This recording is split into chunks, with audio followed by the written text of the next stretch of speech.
At 32, my life was mundane, defined by a dreary office job at a large company where I was trapped in a cubicle, surrounded by endless spreadsheets and business jargon. Lunchtimes were solitary events, spent nibbling on a lackluster salad while staring at my computer screen. My dating history was as underwhelming as a blank canvas. I simply didn't stand out. Clad in various shades of beige, from my clothes to my hair, my personality seemed equally muted. One day, my cubicle neighbor, Margot, swiveled her chair towards me with a mischievous look. Margot was everything I was not.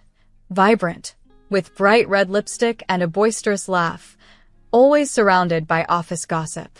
"Genesis," she began in a hushed tone. "Guess what? There's a guy who's interested in you." My head snapped up in shock. Margot, grinning, informed me that this admirer often saw me at our favorite little French cafe. I was incredulous. Someone had noticed me there, amidst my weekly escape from the monotony, where I indulged in overpriced coffee and daydreamed of romantic comedies. Who? How does he even know I exist? I asked, puzzled. Margot shrugged, mentioning he was a bit shy but had been watching me. The following Friday, with Margot's information, I was on edge with anticipation. As I was about to lose hope, a tall man with messy black hair and a confident demeanor entered. Our eyes met, and he walked directly towards me, his smirk turning into a genuine smile as he approached. "Hey," I managed to say, my voice faltering like that of a nervous teenager on a first date. "Hey there," he replied warmly. "You're the girl from the corner table, right? I see you here all the time." We exchanged a few words, and he soon asked if I'd like to join him for coffee elsewhere. Excited and slightly nervous, I agreed. That Saturday, he took me to a vibrant record store downtown, a treasure trove of music from all genres. Elias, as I learned his name, expertly sifted through the records, sharing his passion for music. He handed me a Miles Davis album. "Absolute masterpiece," he declared. I listened, intrigued, as he discussed the music. Margot watched us with a knowing smile when we returned to the office, her earlier prediction confirmed. Thanks to her, my life began to shed its beige tones, filling instead with the colors and sounds of new experiences and a budding romance. I felt a twinge of insecurity as Elias handed me a Miles Davis record. I wasn't much of a jazz enthusiast. His laughter was warm and comforting as he reassured me, "No worries, everyone's got to start somewhere. Maybe I can introduce you to the good stuff." As the hours slipped by amidst music trivia and shared chuckles, I discovered that Elias, beneath his poised exterior, was quite the character. He cracked awful jokes and recited lines from cheesy 80s films with an earnestness that had me laughing until tears came. Strolling back to my car, the air filled with an easy silence. It was clear this wasn't just any coffee outing. There was a genuine spark, a connection that felt deeper than common interests or clever banter. Then, on a rainy Tuesday evening, Elias surprised me with a fancy dinner date that took an unexpected turn. As he knelt with a simple yet stunning diamond necklace, I found myself tearfully accepting his proposal. "Marry me, Genesis," he said, emotion heavy in his voice, "and let's paint our lives with every color imaginable." Weeks later, Elias suggested I meet his parents. The thought sent a wave of nerves through me, but his comforting grip on my hand reassured me. "Don't worry, they'll love you," he whispered. His parents, Bailey and Lincoln, welcomed me with open arms into their quaint suburban home. Bailey's warm hug and Lincoln's firm handshake made me feel immediately part of the family. The evening was filled with engaging conversations and laughter, ending with me feeling less like an outsider and more like I truly belonged. Afterward, as Elias and I headed to my car, he playfully asked, "So, when do you think we should make this official?" My laughter was carefree. "How about next summer?" His grin was wide. "Sounds perfect, Mrs. Elias Thompson. That has a nice necklace to it, doesn't it?" Our wedding was a small, intimate gathering. My father, a successful businessman, couldn't hide his pride as he walked me down the aisle. The simple yet elegant dress I wore seemed just right, reflecting the newfound confidence and joy in my eyes. That evening, I posted a photo in my wedding dress with a caption that read, "Happily ever after begins." Married life was delightful. Sweet moments and romantic getaways planned by Elias and cozy evenings spent watching Netflix. Life was bliss until Elias suggested a significant change, moving in with his parents. This new chapter promised to be as challenging as it was exciting, yet with Elias by my side, I felt ready for whatever came our way. Elias looked worried as he spoke about his parents getting older. "They could use our help around the house," he said, his face reflecting genuine concern. Understanding his close bond with his parents and having grown fond of Bailey and Lincoln myself, I agreed without hesitation. They greeted us with warm smiles and freshly baked cookies, making the house feel instantly brighter with our presence. A few weeks into our stay, Sunday dinner conversation took a sharp turn. We discussed the house's deteriorating condition, a roof that looked like a patchwork quilt, peeling paint, and dubious electrical wiring. "Don't worry, Dad," Elias reassured as he helped himself to more dinner. "We'll get it all sorted." I gave him a worried look. Our savings weren't exactly robust, but the thought of his parents living in such a state was unsettling. Bailey, overcome with emotion, started to cry. "Oh, Elias, you shouldn't have to worry about this," she sobbed. "This old house has seen better days, but we don't want to burden you too." The guilt was palpable. They were such kind-hearted people. The thought of them in these conditions was heartbreaking. Later that night, tucked in bed, I broached the topic of the house repairs. "Maybe we could use some of our savings for the repairs?" I suggested tentatively. Elias's face lit up. "Bingo! Those leaky pipes aren't going to fix themselves." We agreed to share the renovation costs, feeling like responsible adults stepping up to the challenge. The following weeks were a whirlwind of contractors, paint samples, and countless trips to the home improvement store. Bailey and Lincoln couldn't thank us enough, their gratitude evident as the house transformed from drab to delightful. 7 months later, the house was unrecognizable. Shiny new appliances in the kitchen, a leak-proof roof, and a completely refreshed interior. They even threw a big celebration party with a lavish spread. However, amidst the festivities, Bailey burst into tears. I rushed to her side, anxiety twisting in my gut. "What's wrong, Bailey?" I asked, dabbing at her running mascara. "Oh, honey," she sniffled, gripping my hand. "We're so happy with the house." But her words trailed off as she glanced towards Lincoln and Elias, who mumbled an excuse and stepped outside. "But what, Bailey?" I urged gently. Taking a deep breath, her eyes filled with tears again. "We might lose the house, honey. They're going to take it away." My heart sank. Lose the house? After all this work? Why? What happened? Bailey glanced towards the doorway where the men had disappeared. "We took a big loan, a huge one, to fix up the place, and now it's due," she whispered, her voice heavy with worry. My stomach dropped. "How much?" $350,000, honey, she sighed, "and we have to pay it back in the next 3 months. The news hit like a cold wave. They had mentioned taking out a loan. Confusion mixed with a rising tide of anger and worry as I struggled to process the magnitude of the situation. The joy of the evening dimmed, overshadowed by the looming financial crisis. The revelation hit like a tidal wave. Bailey and Lincoln had accumulated a massive amount of debt, keeping it all under wraps, and now it seemed they were looking to me for a bailout. Despite my frustration, seeing Bailey's tear-stained face softened my resolve. "I'm so sorry, Bailey," I said, my voice constricted with emotion. "But I don't have that kind of money. There's nothing I can do." Just then, Elias and Lincoln re-entered the room, both wearing sheepish expressions. "There might be something you can do, Genesis," Elias began hesitantly, his eyes avoiding mine. I felt a knot tighten in my stomach. "Like what?" I asked cautiously. Elias swallowed, his voice tinged with desperation. "Well, your dad's pretty successful, right? Maybe you could ask him about a loan." The suggestion felt like a manipulation, but Bailey's tearful gaze was hard to ignore. With a heavy heart, I agreed to speak to my father, though I made no promises. The next day, I called my dad, apprehensive about the conversation. He listened silently as I explained the situation, his pause stretching into an agonizing silence. Finally, he spoke, his tone grave.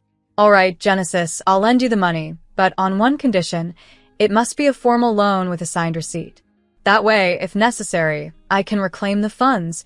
Relaying this to Elias, I saw his reluctance at the idea of a receipt, but necessity won out, and he agreed. With my father's assistance, the debt was cleared, and Bailey and Lincoln were effusive in their gratitude, treating me like a hero. Despite the relief of resolving the crisis, a simmering resentment lingered within me. This bitterness only deepened with the sudden, devastating loss of my father to a heart attack. The days that followed were a haze of grief, arranging the funeral amid a stream of condolences that felt as hollow as the silence his absence left in our home. One afternoon, emotionally drained from funeral preparations, I arrived at my in-laws' house earlier than expected. The front door creaked as I entered, a noise catching my attention. Muted voices came from the living room: Bailey, Lincoln, and Elias. Curiosity piqued, but with a sense of guilt about eavesdropping, I hesitated near the doorway. "Can you believe it?" Lincoln's voice carried a chilling note of satisfaction. $350,000, and we're practically debt-free thanks to her old man. Bailey's laugh was devoid of any warmth. "Stupid girl, that Genesis. She never suspected a thing." My heart raced with a mix of shock and fury. Their words, cold and calculating, were a betrayal I hadn't seen coming. But the conversation took an even darker turn. "Can we talk about something else?" Elias's voice was tinged with annoyance. "Living with her is killing me. She's disgusting." Bailey interjected, amusement lacing her tone. "Something like that," Elias agreed with a heavy sigh. "Look, I've told you I've had someone else for a while now. Someone much younger, way hotter than Genesis." The room spun as their words echoed in my head. Not only had they lied and manipulated me about the financial situation, but Elias was also unfaithful. The deception was comprehensive, extending beyond money to personal betrayal. "Patience, Elias." Lincoln's voice cut through, firm despite the situation. "Those damn receipts." His voice trailed off, but the implication was clear. They were annoyed by the strings attached to the financial help. Reeling from the revelations, I stood frozen, a storm of emotions brewing inside.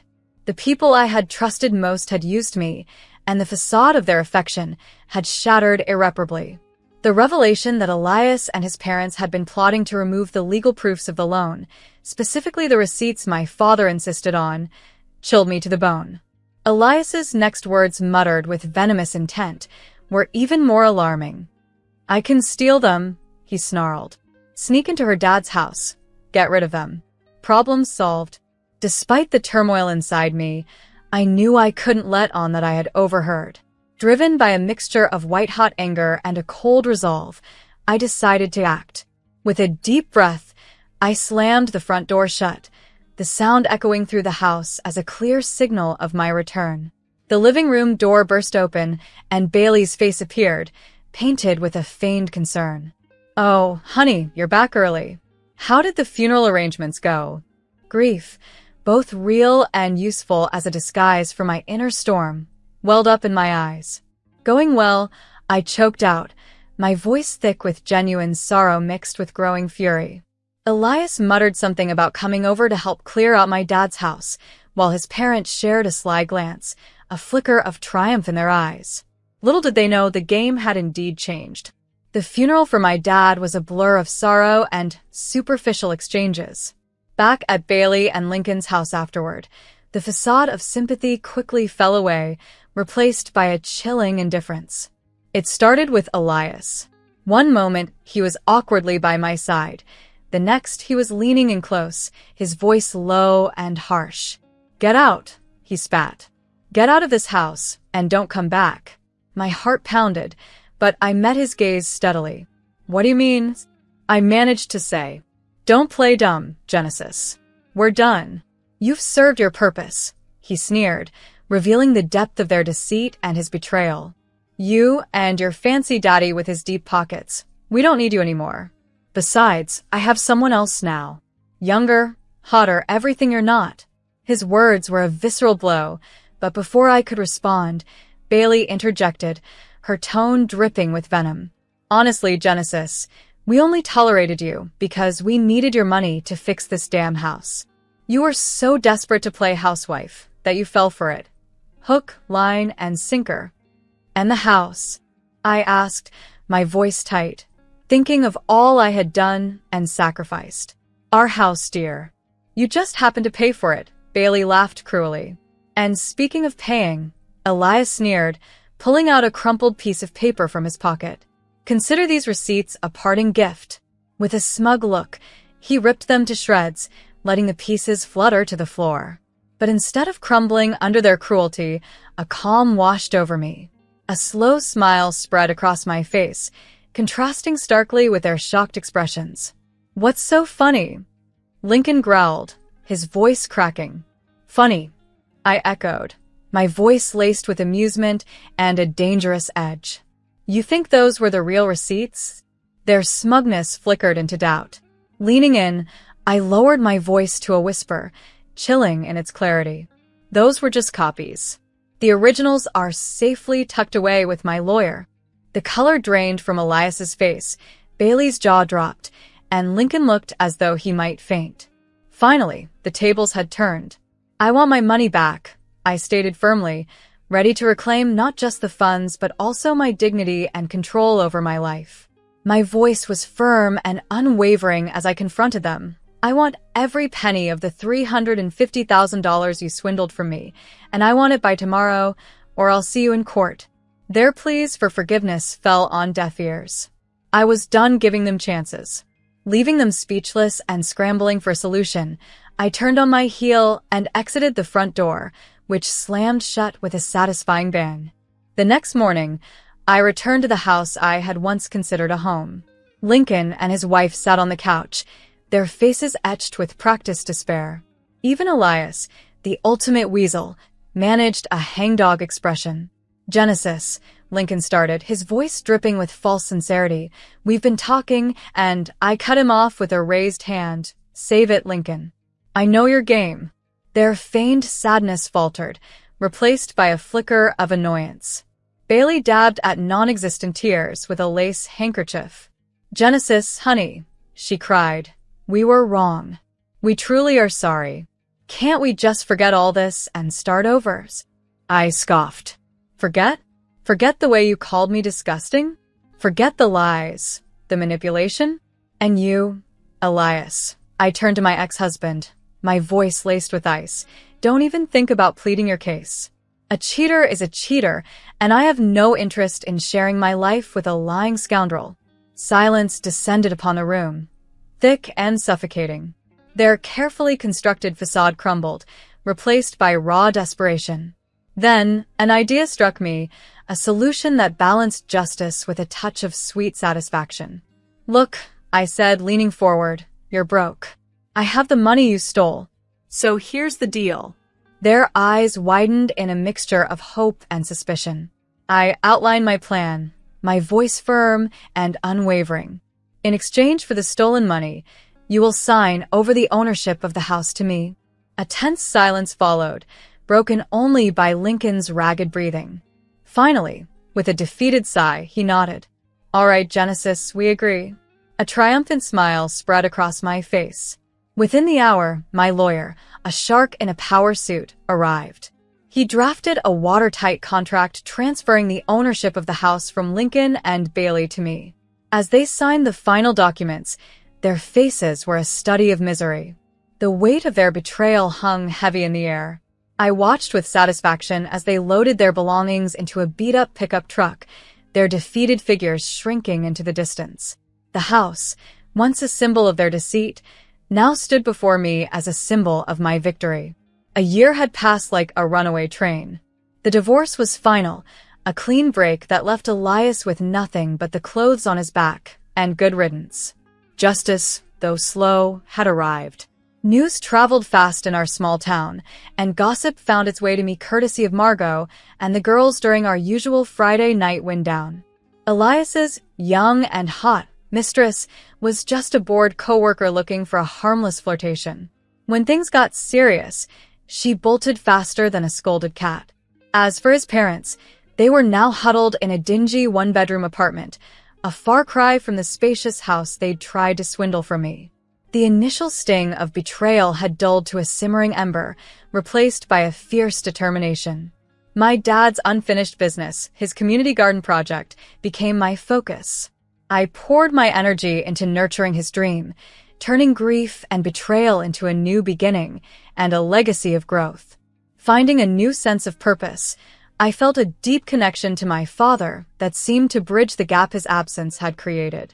One sunny afternoon, as I supervised a group of eager volunteers in the community garden, a familiar, grating voice reached my ears. It was Alice, the head of the Homeowners Association, who had always been overly critical of my dad's project. "Genesis," she drawled, her voice oozing condescension. "Such a noble cause you've taken up. But have you considered the unsightly aspects of a community garden?" I narrowed my eyes, my response firm and unwavering. "Unsightly? Alice? These are fresh vegetables, not a garbage dump. And, unlike some, we're contributing to the community." Her facade of superiority quickly fell away, replaced by a visible flash of anger. But before she could snap back, a group of children burst into the scene. Their faces were alight with joy, and their arms were laden with freshly picked tomatoes. As Alice huffed and retreated in defeat, I took a moment to look around. The garden was alive with vibrant rows of vegetables, the joyful laughter of children, and the genuine camaraderie of the volunteers. My father would have been proud. A quiet smile played on my lips as I reflected on the journey. They had underestimated me and tried to break my spirit, but in their attempts, they had only become a minor detail in my larger story of resilience and growth. The garden wasn't just a tribute to my father, it was a testament to enduring, flourishing against the odds, and the power of community.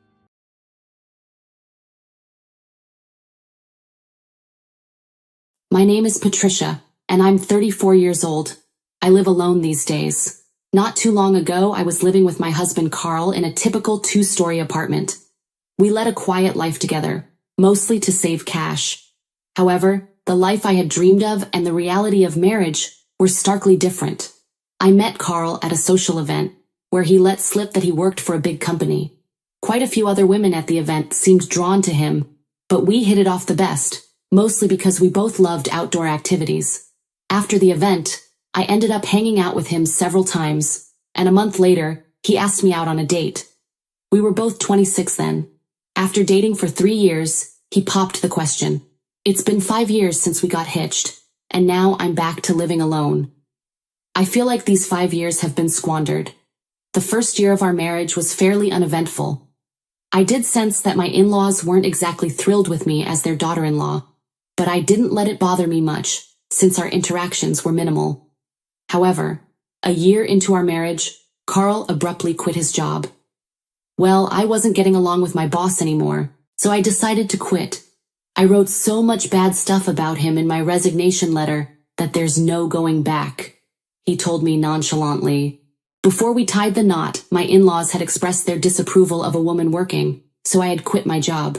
But with this sudden twist, we found ourselves both out of work. We couldn't sustain our lifestyle like this. Yet, he just brushed it off, saying, "I will chill out for a bit," and didn't even bother to hunt for a new job. He would just lounge around all day, claiming he'd visited the job center and even occasionally asked me for some spending cash. Previously, he worked, and I was a homemaker, so I didn't have any extra money to give him, but he didn't seem to grasp the situation and refused to job hunt. So I decided to rejoin the workforce. Luckily, my co-workers didn't offer any negative feelings about my return. They were actually pretty welcoming. The ones who were unhappy about my return to work were Carl's folks. They had expressed their disdain for working women when we married, so I wasn't surprised they objected to me working now. I asked Carl to break the news to his parents that I was working because he had quit his job, but he dismissed it. "Yeah, I'll let them know eventually," he said. But he never did. Instead, they somehow learned I was back at work. They called me immediately, demanding I quit and calling it indecent. Annoyed, I told them to ask Carl why I had to go back to work and ended the call. That turned out to be a mistake. Carl had told them that I went back to work because I wanted my own money. This only fueled their criticism of me. Naturally, I was livid with Carl and confronted him about his lie. He just shrugged it off. Well, you know how my parents are about image, right? If I told them I'd quit, they might pass out. I want you to wait until I find another job and reassure them it's all good, he suggested. The prospect of tolerating my in-laws' snarky comments for an undetermined amount of time, just to maintain the pretense Carl and his parents cared about, gave me a splitting headache. So I shrugged off Carl's views and headed over to his folks to spill the beans about his job situation. They seemed skeptical, just taking my word for it. So I came prepared with an audio clip where Carl talks about quitting his job. Since I frequently asked him why he quit and when he planned to job hunt, gathering the recording was a piece of cake. Once they heard the evidence, they blanched. Yet, they didn't apologize. Instead, my father-in-law began laying into me without warning. If you had backed up your husband like a good wife should, he wouldn't have quit his job out of the blue, he started. His wife chimed in with a blame game, weeping uncontrollably. Their yelling must have been loud because their daughter, Jane, who was in another room, poked her head into the living room. "What's up with everyone?" she asked. Her mother tried to usher Jane out of the room, but I was still playing the voice recording, so Jane caught on quickly. "I've heard that Jane, a 28-year-old remote worker, has a boyfriend, but begged me to keep it a secret because her folks or Carl finding out would mean trouble. It seems she longed to work outside the house, but her parents, who believe women shouldn't work, had her hands tied. Jane looks up to me, and her parents have been bad-mouthing me to her, trying to make her dislike me. But so far, no dice." Jane, hearing the recording, gave her parents a mean glare. "Are you two dissing Patricia again? You're all about keeping up appearances, but do you think it's honorable to gang up on her? And Carl quit his job. Despite this, you've been ripping into her for going back to work. She had no choice. You guys really don't think things through. If you're going to prop up Carl just because he's a guy, find him a job pronto," she railed at them. Faced with their daughter's harsh words, they slumped and hung their heads. Jane left them in that state and came over to me. "Patricia, I'm really sorry about my dimwit brother. I guess he's going to start mooching off your earnings. When that time comes, don't think twice about cutting him loose," she said. I smiled back at her. "That's the plan. I have no intention of spending my life with a man who refuses to work," I replied. His parents, afraid it would be scandalous to be dumped by their daughter-in-law, were more insistent than I was on Carl landing a job. They often hounded him, who was idling around without visiting the job center. Thanks to that, he landed a gig at another company 6 months after quitting. He had been with a big company earlier, so he found employment, but he sneered at the company as small fry that doesn't match my skills. I had a hunch this job wouldn't last long either. My prediction was spot on, or maybe he lasted longer than I thought. But after 3 years, he said, this place wasn't a good fit after all, and bailed. Maybe hanging in there for 3 years counted as a win. Even though he was back at work, by then I had been with one company for longer than he had. Through my dedication and commitment, I had climbed the corporate ladder to a managerial position, and my salary had increased. I knew I couldn't bank on the careless Carl anymore, and there was something else. I needed cash to investigate something that was bugging me. As a result of my investigation, I decided to take action. "Hey, let's call it quits," I said, making Carl's eyes pop. "I don't think I can stick it out with you any longer, so let's get a divorce." He was a man with a peculiar air of self-assuredness, having always been coddled by his parents and told that, as a man, he was destined for great things. So when I brought up the topic of divorce, even while I handed him the divorce papers, he smirked and said, "Are you sure about ditching me? It's unthinkable that a woman like you would ever snag a man like me again." I couldn't quite grasp his words, but I took the divorce papers and penned my name in the designated space. Despite this, he seemed to believe he was immune to divorce, asserting, "If you're that obstinate, I will head back to my parents' house for a bit. Have fun sobbing your heart out in my absence." He hastily packed his stuff and headed home. This worked out in my favor. I submitted the divorce papers while he was gone, signed a lease for a new apartment, moved in, and kicked off my solo life. However, the place I'd moved into was designed for two. I had someone I had invited to share the place with me, so it was a temporary loan of life until she moved in. 2 weeks after I began my solo life, I got a surprise call from Carl. "Hey, you must have done some soul searching by now, right? Besides, I've pieced together that this whole divorce gig is just a ruse for a surprise. Let me into the apartment ASAP. My parents and the movers are all waiting downstairs." "Excuse me?" I replied, confused. I peeked down at the front of the apartment from the balcony on the 55th floor. People looked as tiny as ants, but I spotted a truck parked in front. It was possibly the moving truck he was in. I couldn't comprehend his words, so I replied, "What are you on about? I'm lost." Then he blurted out cheerfully, "From today, we are moving in, all 5 of us. Hence, the move. Don't keep my folks waiting." I was baffled as to why he still believed we were married, even after he'd signed the divorce papers. Suddenly, I heard his mother's voice on the other end of the line. It seemed his parents had tagged along.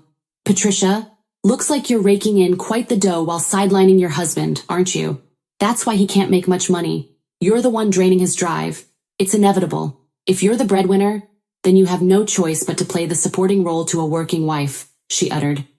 It appeared that I had always been belittled by them in my capacity as his wife. I sighed and let one thing out for her.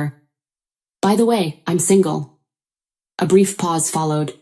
What?" my mother-in-law exclaimed. "I divorced Carl the other day. I told him I wanted to split, and he signed the divorce papers I handed him. So I filled in my part and finalized it. I have no plans to support a stranger," I concluded. With that, I ended the call. Behind me, Jane, who was whipping up some cocoa, asked, "Was that my brother just now?" "Yeah, it was Carl and his mother. They seemed to have discovered that I moved into the apartment and came with the intent to freeload. They mentioned they were planning on a family of 5, so they probably counted you in as well," I responded. At my words, she grimaced. "Oh, I'm sorry. It might be my fault. Maybe he spotted my phone or heard me speaking to the mover when I was relocating." "Honestly, your family has no shred of decency when it comes to women," I added. "Actually, I'm sharing the place with Jane. I suggested the room sharing to help her, as she was unable to leave her house due to constant interference from her family. I chose this upscale apartment because I thought that even if relocated, her family would barge in if the security was lax. No matter how long they camp out in front of the apartment, they likely won't be able to get in. Her boyfriend is currently on a solo assignment overseas, so we were discussing room sharing for a few years. Even so, I was taken aback when they abruptly switched their stance on being financially dependent," I remarked. "Did my mom actually say that?" Jane cocked her head in confusion. "Up until now, my mother had always maintained that it was unseemly for women to work. She constantly advised me to avoid venturing out for work as well. I was perturbed when she suddenly flip-flopped on her opinion and announced she intended to live off her daughter-in-law. Come to think of it," Jane said as if the penny had dropped, "maybe my dad finally confessed to my mom that he lost his job." I exclaimed in surprise, "What? Your dad is jobless." It appears he got sacked by his boss for blurting out sexist remarks like, "All female employees need to do is brew coffee," undermining their work and dismissing their contribution merely because they were women, my sister-in-law explained. "Oh wow, I thought he only harbored such traits at home," I sighed. Evidently he was imposing his misogynistic views on others outside home as well.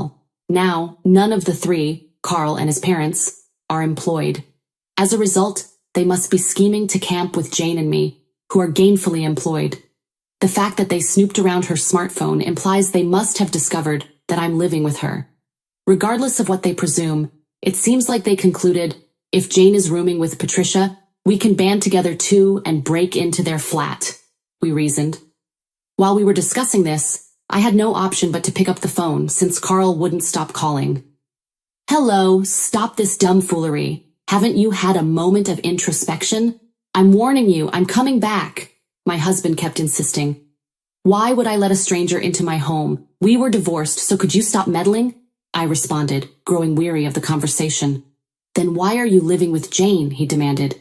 "She's my sister. She expressed her wish to disassociate from you guys. She said she left a note at your house, I added. That note is void. You remain my wife until I say I've had enough of you, and Jane is my sister. Got it. Carl wouldn't stop. Oh, this is such a hassle. Could you liaise with my attorney from now on? I plan to sue you for damages due to your infidelity in the future, I continued angrily. A lawyer? Infidelity? What on earth are you babbling about? He asked, confused. I sighed. He never questioned why I wanted a divorce, but I chose to separate ties with him after uncovering his infidelity. He was fired from a blue-chip firm and from the subsequent company he landed a job with, because he was making advances on a female newcomer at the firm. Both dismissals resulted from infidelity occurring during office hours, and he appeared to have promptly split up with the woman he was seeing as soon as he was fired. The reason I was kept in the dark until now was because the companies didn't want to disclose this, fearing the story would leak. When he resigned for reasons I didn't approve of, I hired a private detective to dig up the truth and found it was due to infidelity. Carl was rattled when his infidelity was exposed, but swiftly resorted to blaming the victim, professing things like, "It's the fault of the one who gets cheated on. Infidelity is a mark of a man's honor." So I calmly retorted, "There's no honor in a man who's broke," and ended the call. In the end, they moved back to their old house after apologizing to the movers. However, they seemed to have resolved to sell the old house as well, and they hastily began scouting for an affordable apartment for the trio to live in. There was also a claim for damages from me, and they had to live together, so Carl and his dad had no option but to start job hunting. But his mother had never worked before, and she had been disparaging me, so she didn't find work readily. On the contrary, she's lazing around at home, claiming women don't need to work. As a consequence, Carl and his father are seething. Although they used to be in perfect harmony, they are now living together, hurling insults at each other. When we heard such tales through Jane's friend, we agreed on how fortunate we were to escape that family. This room sharing will end once Jane's boyfriend returns from abroad, but that's when she plans to tie the knot. She turned to me. "I want you to grace my wedding as my family," and I nearly teared up. I intend to continue championing her happiness while pursuing my own.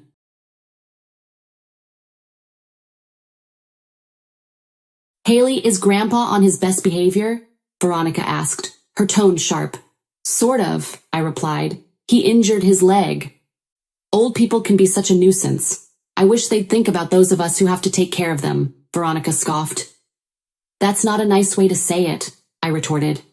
"It's fine. He's already declining quite a bit," she said, shrugging. "I can't handle the fuss of old people, but you're used to it, so you'll be fine," Veronica concluded. The other day, my husband's grandfather, Maverick, had fallen in the garden and injured his leg. It wasn't serious, but given his age, 82, we had him resting in bed to ensure the injury didn't worsen. My mother-in-law wouldn't even go near him, let alone take care of him. I'm Haley, 30 years old, married for 3 years, and I live with my husband, Jameson's family. Jameson was my boss at the company where I worked. The company was founded by his grandfather, Maverick. When I joined 8 years ago, my father-in-law, Malachi, was already the president, and Maverick was the chairman, still handling all the important company tasks. 2 years ago, when Maverick turned 80, he remained chairman, but handed over most of his public duties to Malachi. "Maverick, you've worked hard all this time," my mother-in-law, Veronica, had said, her smile thin. "Now leave the company matters to Malachi and take it easy."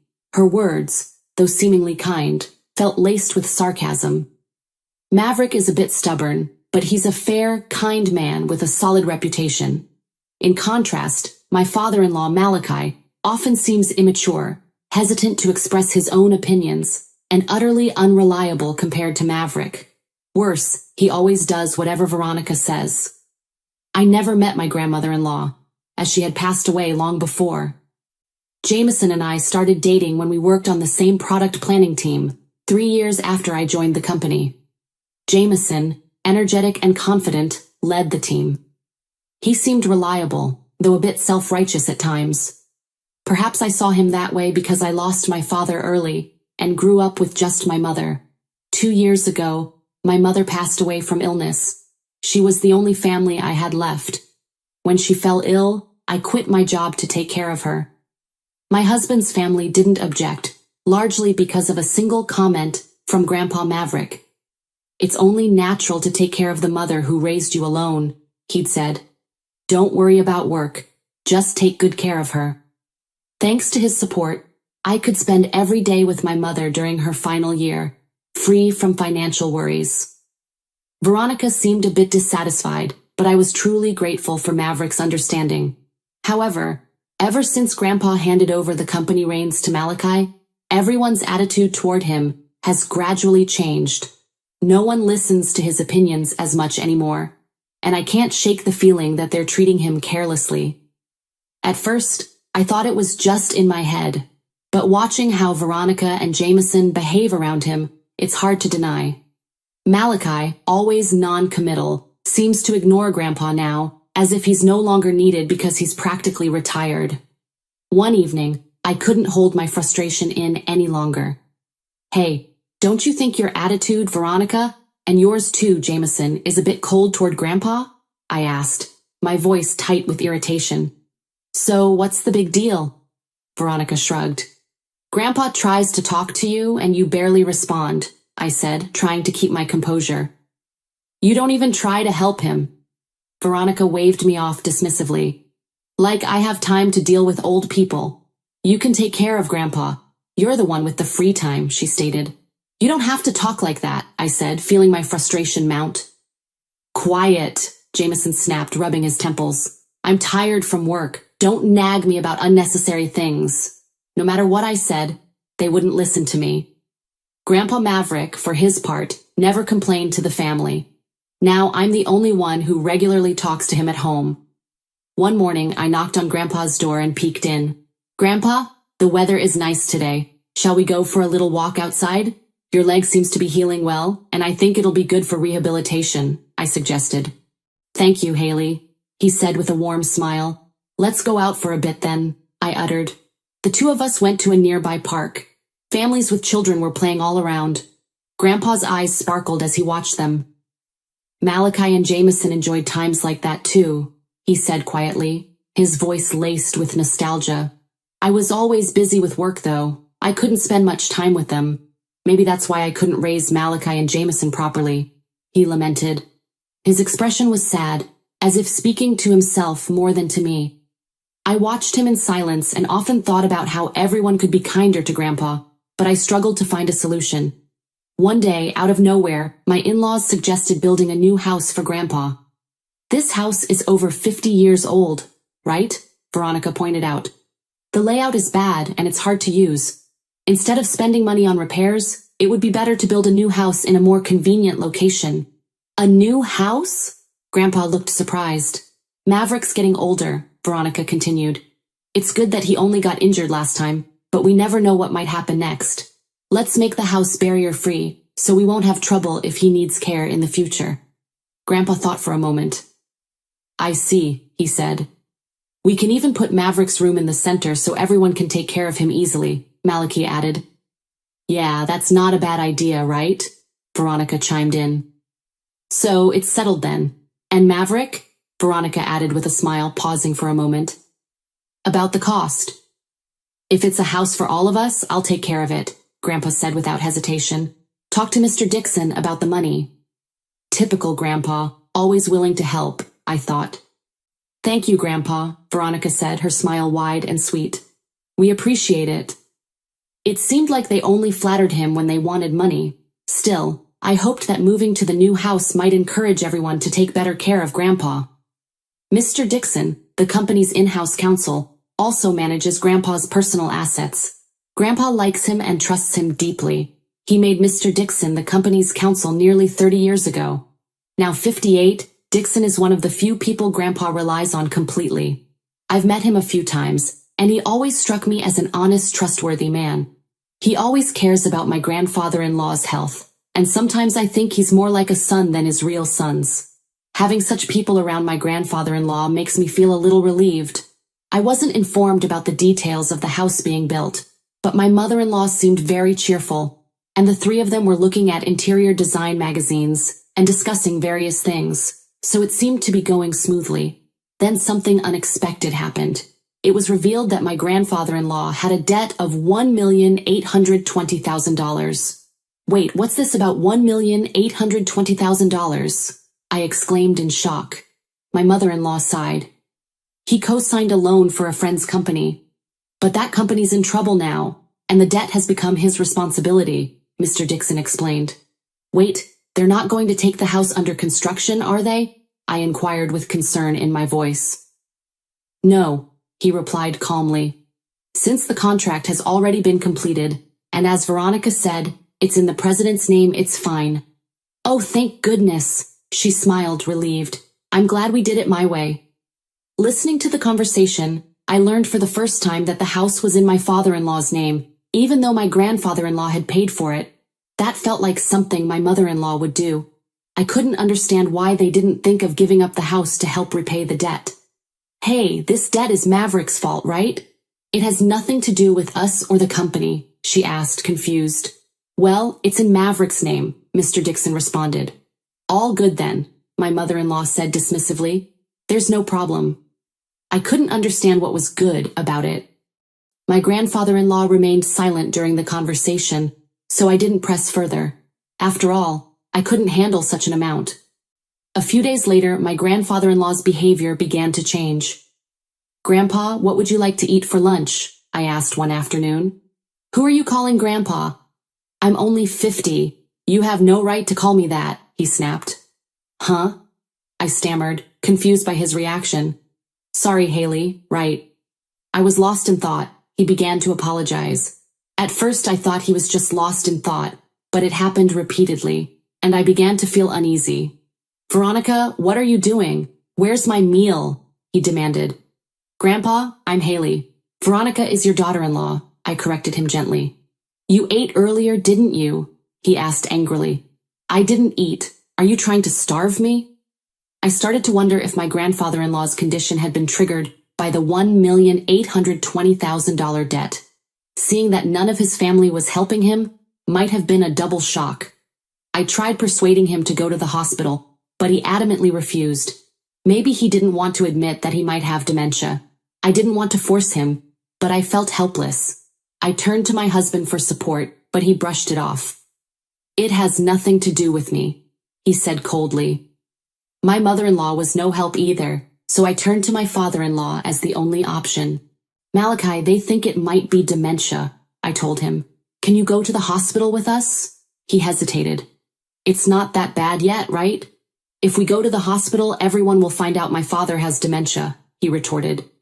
There are good medications now that can slow the progression, I insisted, trying to convince him. Well, there's no need to rush. Let's watch him a little longer, my father-in-law replied dismissively. You are here, so they'll be fine, right? I couldn't help but feel frustrated at their lack of concern. I couldn't depend on them. Grandpa, let's go to the hospital, I urged. We need to get you properly examined. Who are you? Where are you planning to take me? You're up to no good, he retorted, his voice filled with suspicion. Tears welled up in my eyes, seeing how stubborn he had become, but my mother-in-law just laughed, amused. Even if he was the chairman, it's over for him now, she remarked. Now everything, even the company, belongs to Malachi. I protested. Veronica, Grandpa can still understand you. He's listening to everything you're saying, I added. He'll forget everything soon, she responded dismissively. He'll start wandering around drooling. Just thinking about it gives me chills. He's nothing but a nuisance now, Veronica added. How can you say that? I snapped, furious. Grandpa has worked hard for this family his whole life. Veronica shrugged and laughed. See? This old man doesn't understand anything anymore. Her callousness infuriated me, but I still held on to the faint hope that once we moved into the new house, things might change. Since it was a house that Grandpa had built, maybe the family would finally show some gratitude and be kind to him. 2 months later, the house was ready. I had been packing my in-laws' and husband's belongings for days, while my grandfather-in-law's and my own things remained mostly untouched. Each time I tried to organize my belongings, they would assign me other tasks, preventing me from making any progress. Still, I thought I could relocate my smaller items later, since the house wasn't going anywhere. On moving day, after transferring most of their things, I went to call my grandfather-in-law, but my husband intercepted me. "You and Grandpa can stay here," he announced. I stared at him, confused. "What?" He smiled coldly. "You can stay in his house. We don't need any extra baggage in the new house." I was stunned. "In other words, you and Grandpa will live here from now on. Oh, and I'll give you Grandpa's debt too," he added with a smirk. "At least you can be a housekeeper?" For a moment, I was at a loss for words. "Hey, let's go," my father-in-law called. "Yeah, I'm coming," my husband replied cheerfully. "Good luck with the debt repayment and live-in care." They left, their laughter echoing as they departed. For a while, I stood there in disbelief, trying to comprehend what had just happened. We were abandoned, not just me, but also my grandfather-in-law. Only they would reside in the new house. It took me some time to grasp, because it was beyond my imagination that someone could be so cruel. How should I explain this to my grandfather-in-law? Slowly, I made my way back to the rear room. I didn't mind caring for my grandfather-in-law at all. That was my intention from the start. As I timidly prepared to call out to him, noticing his back facing me, he seemed to sense my presence and turned around before I could speak. "Have they gone already?" he asked, his voice soft yet deliberate. His expression looked entirely different from what it had been just months ago. To be honest, he seemed like a different person. I wondered if a new symptom had emerged. But the next moment my grandfather-in-law smiled, and his subsequent words caught me off guard. As I was talking to him, Mr. Dixon came in. "Chairman, have you finished getting rid of the unnecessary staff?" he inquired, his tone professional but a little too casual for my comfort. "Yes, it's all done. Let's go, shall we?" My grandfather-in-law replied with a confidence I hadn't seen in a while. Where are we going?" I asked, feeling a growing sense of unease. "Of course, to the new house," he answered, as if everything was perfectly normal. I left the house where I had been residing, guided by my grandfather-in-law, without fully understanding what was unfolding. The following month, my mother-in-law and husband bombarded me with countless calls. My grandfather-in-law declared he wouldn't entertain their calls anymore, but I answered my husband's call due to the looming divorce. "Hey, Haley, is Grandpa with you?" My husband Jameson demanded over the phone, his voice sharp with frustration. "When I went to the old house, it was up for sale. It's not worth $1,820,000, so you can't repay the debt. Is that why you did that?" "What do you mean?" I replied, confused by his accusation. "Put Grandpa on," he snapped. "Dad said he can't get in touch at all. That forgetful old man has done something outrageous." I knew what he was referring to, but I wanted to hear my husband's side of the story. Grandpa sold the company's stocks to the executive director. Thanks to that, the executive director became the largest shareholder, and a shareholders' meeting and board meeting were held, resulting in Dad being dismissed as president.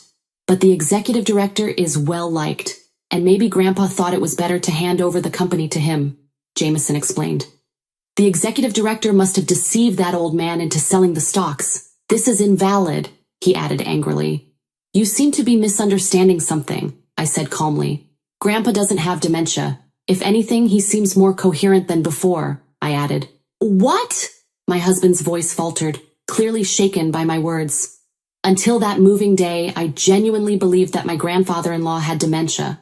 It appears that he harbored suspicions from the moment my mother-in-law mentioned building a house to live with him, so he devised a plan. He feigned dementia to observe how my in-laws and husband would react. As anticipated, they revealed their true colors one after another. In the end, they left my grandfather-in-law and me behind. I struggled to contain my laughter, because everything unfolded exactly as I had expected. My grandfather-in-law then said, "To deceive the enemy, you must first deceive your allies." He chuckled, clearly proud of his cunning. It seemed he had been receiving regular updates on the company from the executive director and Mr. Dixon. With my grandfather-in-law gone, my father-in-law and husband acted as they pleased, self-righteous and completely ignoring the opinions of the employees, often entertaining at the company's expense. Eventually, my grandfather-in-law handed over the company to my father-in-law, but he harbored concerns about the future, leading him to take decisive action. In the end, he decided he couldn't entrust it to his son and left it to the executive director. What about the $1,820,000 debt? My husband inquired, his tone growing more anxious. That's gone now, I replied coolly. Indeed, my grandfather-in-law had been a guarantor for a friend's debt, but he had personal assets exceeding that amount. However, I deliberately omitted this information to avoid my in-laws and you targeting those assets. The friend was the son of a benefactor who had helped my grandfather-in-law when he was young. Moreover, the countryside land owned by the son was going to be developed into a resort, allowing him to sell it at a high price. I explained further. You're kidding, Jameson muttered, stunned by what he was hearing. More importantly, are you guys okay? I asked, though I already knew the answer. We're not okay, my husband admitted, his frustration boiling over. Both my father and I were denounced by the company. What should we do now? What? I replied, feigning surprise. There's also the mortgage on the house, I revealed. What? What do you mean the mortgage on the house? My husband was taken aback, clearly blindsided. Haven't you realized it yet?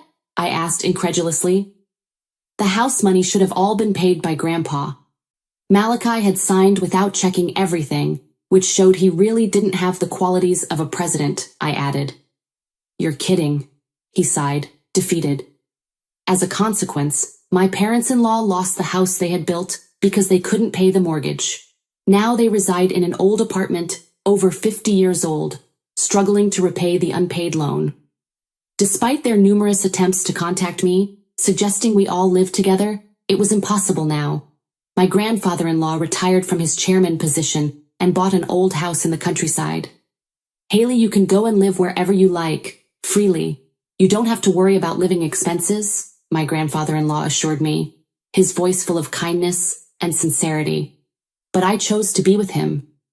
If I'm not in the way, please let me stay with you, I expressed, tears welling up in my eyes. My grandfather-in-law's eyes welled up too as he nodded. Thanks to Mr. Dixon, the divorce was finalized, and procedures were taken to exclude my former father-in-law and former husband from inheritance. I became my grandfather-in-law's adopted daughter. If anything happens to him, I intend to take care of him until the end. Now, the two of us enjoy working in the fields together. Dad, look at this radish. It's big, I exclaimed, showing him the oversized vegetable as warm moments flowed in the pouring sunlight. He smiled warmly. It's beautiful, Haley. You're getting better at this every day. I wish for these days to continue, even just one day longer.